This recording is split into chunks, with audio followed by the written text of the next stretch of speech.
I'm good. Great to have you in the lounge. Good to be here. Well, welcome. Yeah, so Wayne, tell us all about you and your writing. Okay, my name's Wayne. I'm a recovering alcoholic and addict, and I work a 12-step program. And through my poetry today, I kind of turn negatives into positives. And through my writing, although it can seem to be very dark at times, it gives me a lot of inspiration.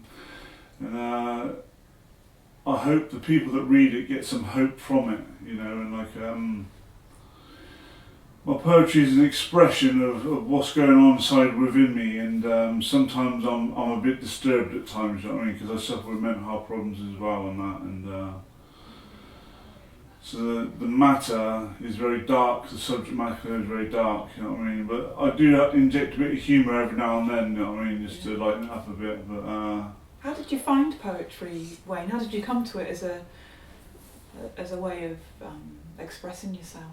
My first experience with poetry is when I was about 6 or 7 at school in my English class, and we'd do poems. So we'd write a letter, a word, and say stop, S-T-O-P, and every sentence we'd write some words describing that kind of like an theme. Acrostic they called it, didn't they? I'm not sure what it's called, but yeah.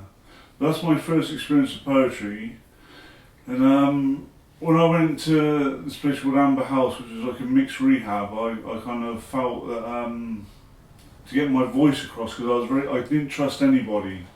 I was very silent, I was very mute, I was very kind of inwardly thinking, and I was very kind of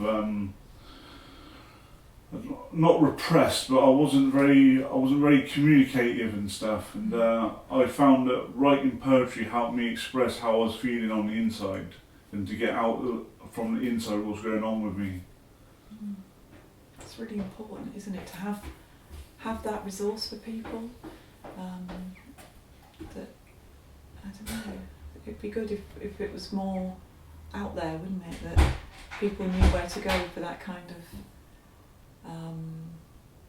to connect with more people that have similar issues to what you have. Yeah. I don't know how we do that, Wayne, do you?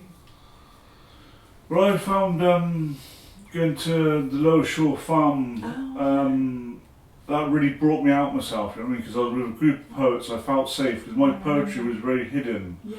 I destroyed a lot of my early work, and I wish I kept it, you know. Yeah. 'Cause, but you're writing new work, which I think that's really important, because, you know, I know that old work, and we think might want to sort of look at it again, but actually what you're writing now is so important, I think, and it's really good to hear it.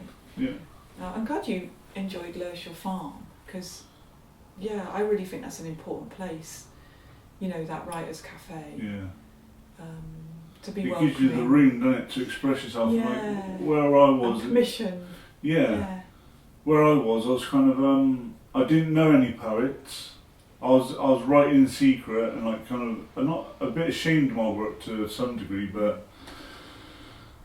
I wanted to get out there. I wanted it to have a platform and stuff, you know what I mean? And this is what I'm doing today by having this film. Hopefully it reach a wider audience. Yeah. It's been really good to see you grow in confidence, Wayne. You know, I met you back in that day when you first came to Lurshall Farm. Do you remember? Yeah. And seeing how much you've grown in confidence through performance. Yeah. I remember you saying to me, I won't be able to get up, and I'll have to see what it feels like. I need to feel the room, and every time, you know, you come back, and you know, because we've had to move around a bit, haven't we? And that's not easy for people. But it's good to see you kind of flourish and be more confident, and you're starting to recite your poems. Yeah, trying to recite poems kind of more fluent and more easier to get across. Whereas when I read off an iPhone or a page or something, it's kind of, I have to think about it a bit, but when you perform it and memorise it, it's got much more power to it.